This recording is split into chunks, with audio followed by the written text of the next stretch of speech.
Hi guys, we're dealing with the VCAA Mathematical Methods CAS 34 2014 Exam 2, and these are the extended response questions. In this video, which would be part 1 of a two-part series, I will endeavour to get through questions 1 and 2, leaving questions 3 and 4 to part 2 of the two-part series. And remember, these are just my unofficial solutions. So let's go. Question 1, worth 7 marks. The population of wombats in a particular location varies according to the rule that thing there, which is a nice triggy looking thing. And we've got N is the number of wombats and T is the number of months after the 1st of March 2013. We have to find the period and the amplitude of the function N here. Well, that's a nice little question for 2 marks to get us going, isn't it? To give us a bit of a kick start. So you tell me, how do you find the period?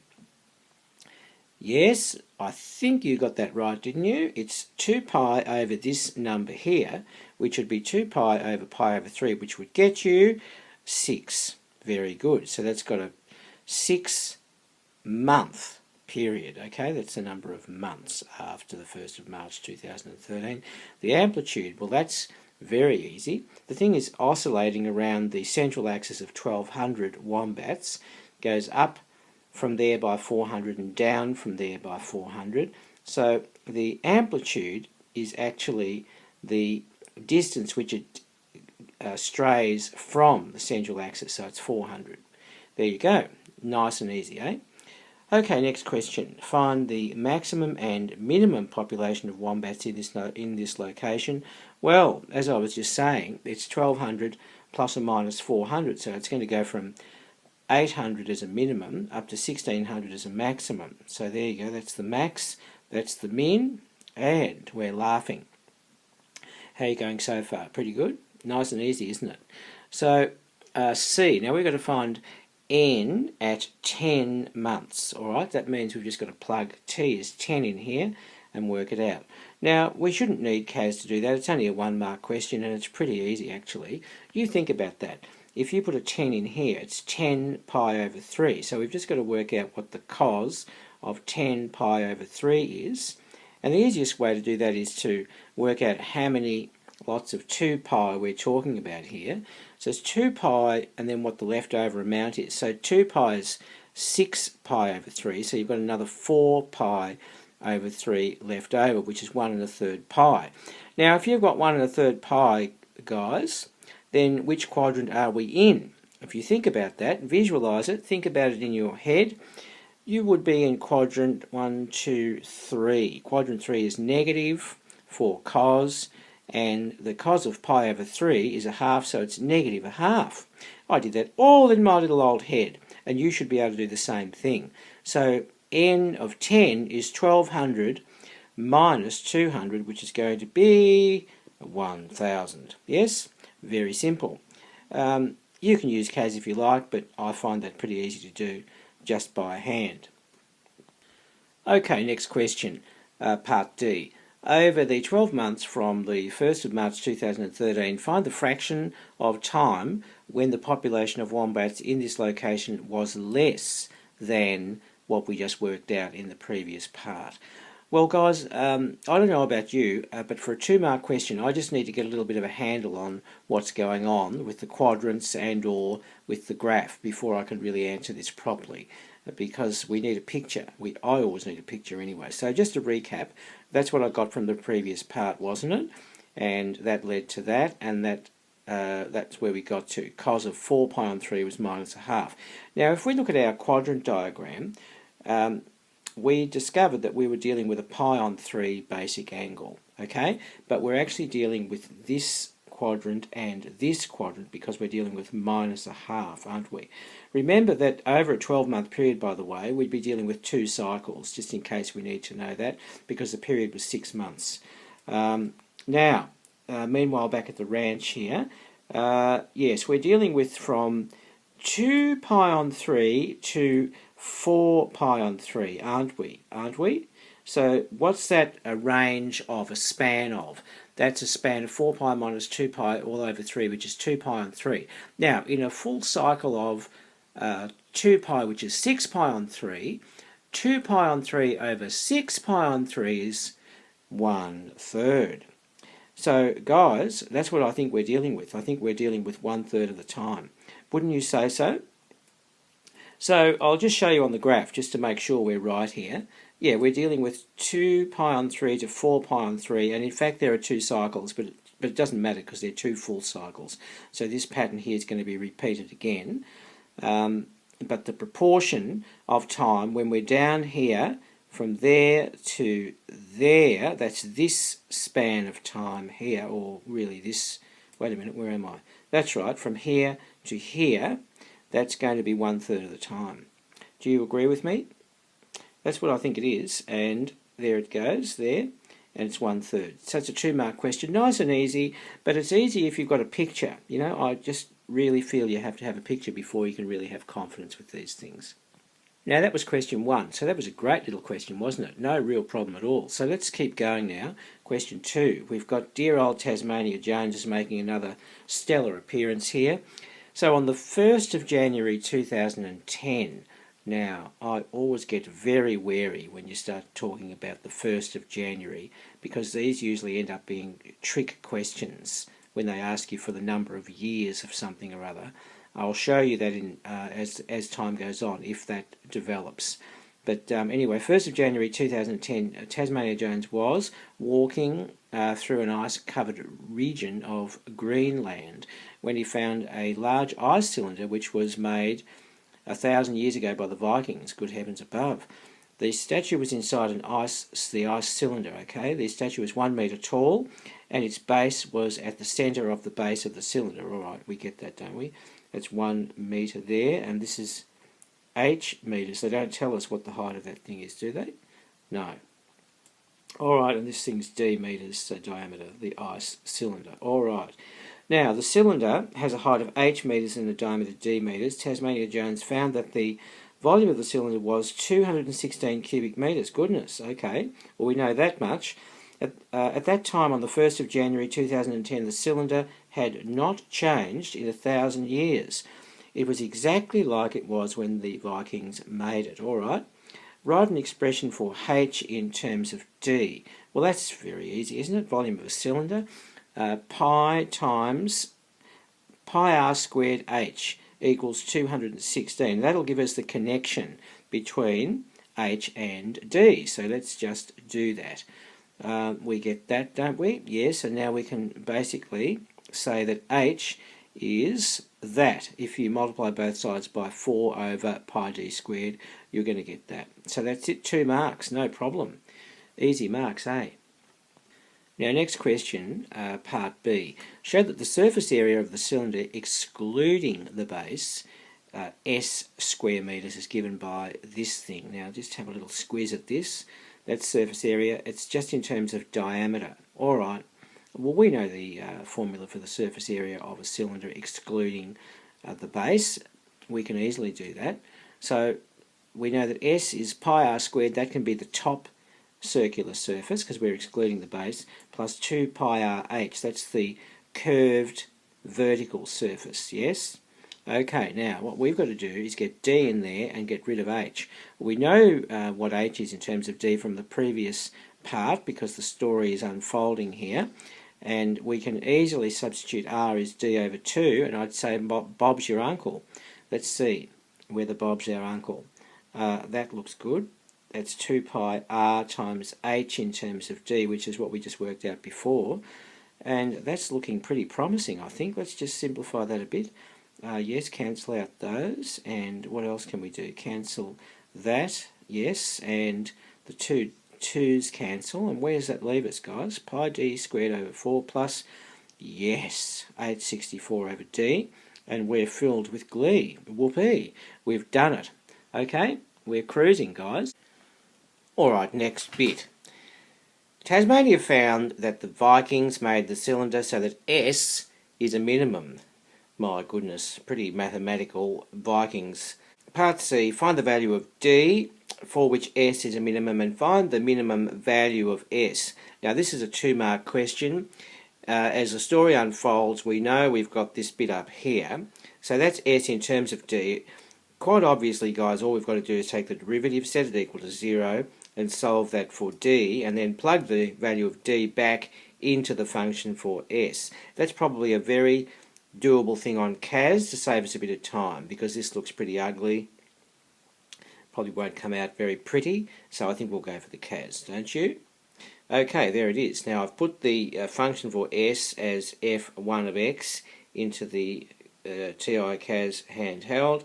Then I've solved it for 0 for x using x as my d here, because x is just convenient for the calculator, and it comes out here as x is 12 over pi to the third. So that's what our value of d is when s is a minimum. Alright guys, you get that?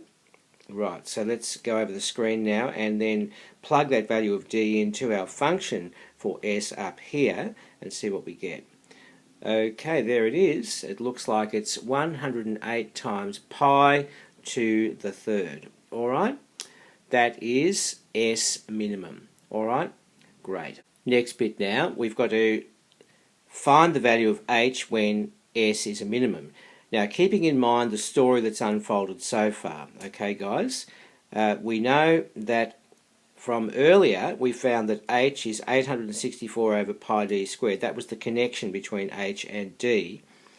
And we know in this case from what we've just found that just above that d for a minimum of s is 12 over pi to the third. Okay, so if we just put that value of d in there, we will get a numerical value for h, and there it goes. So we've got 864 over pi x squared.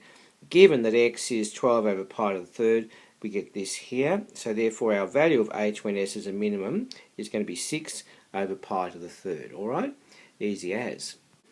I'm kind of wondering when this is going to get hard, because it's pretty straightforward, don't you think?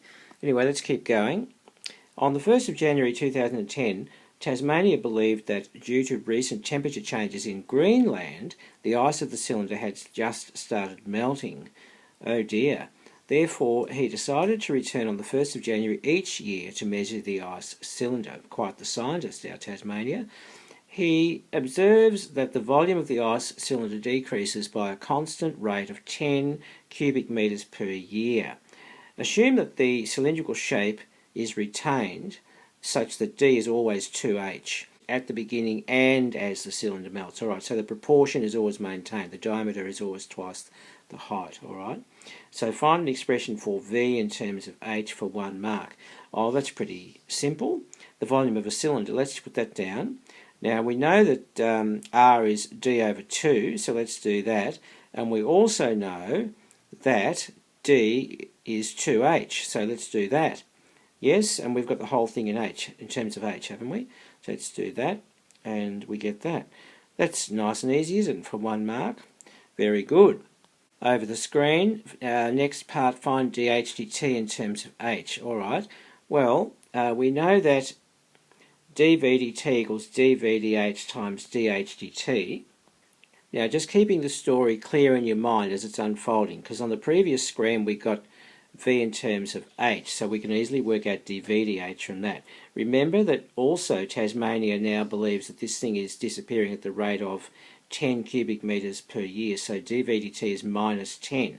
So we've got that. We can get dV/dH from what we just worked out on the previous screen, from the relationship between V and h, and therefore we can get dH/dt. I call that equation star. I always call that equation star. So dV/dt is minus 10. Yes, and from the previous screen we got that, therefore dV/dH is that. So let's just clarify all that. So sub for dV/dt and dV/dH into equation star, and we get that. Oh, that's beautiful. We can easily get that dH/dt in terms of h from that. It's nice and simple, isn't it? That's the answer. Alright, our next part now, we've got to find the rate at which the height of the cylinder is decreasing. Now that's a bit of a trap. The rate at which the height of the cylinder is decreasing. So there's an implied negative there. You've got to watch these guys. When the top of the statue is just exposed. Alright, now remembering the story as it's been unfolding, in the previous part we worked out dH dt in terms of h, didn't we, right? We worked it out, it was that. Now, when the statue is just exposed, h will be 1 because the statue is 1 metre high, if you remember, from the initial information we got at the start of the question. So all we've got to do is plug h as 1 into that thing there, and we're going to get this. dH dt is minus 10 over 3 pi, and therefore the rate of decrease, yes, that's it, implied negative, is 10 over 3 pi. Got to watch that one, guys, don't you? Yes. Alright, now this is the last question coming up for this Tasmania Jones adventure in Greenland. We've got to find the year in which the top of the statue will just be exposed. Assume that the melting started on the 1st of January 2010. Now this is where they're going to try and hit us with this date confusion thing, but I will safely guide you through it, guys. As I hinted at the beginning of the question, there could be little traps embedded into this. Now, okay, as the story unfolded, we worked out, we had a formula for V in terms of H only, because remember that D was 2H, I think, wasn't it? I think that's right, but anyway, we got to that formula in a previous part. So if H is 1, we can work out what V is going to be then. Now, okay, now the initial volume of this statue was 216 cubic metres, so therefore we can work out how much of the statue is melted away, and if it's decreasing at the rate of 10 cubic metres a year, we can work out how many years that comes to, right? So that's the volume that's melted, okay? 216 initial minus pi final, and if we divide that by 10, we'll get the number of years, okay? And that comes to 21.3 years. Now, beware, guys. You have to think very clearly about what you're doing.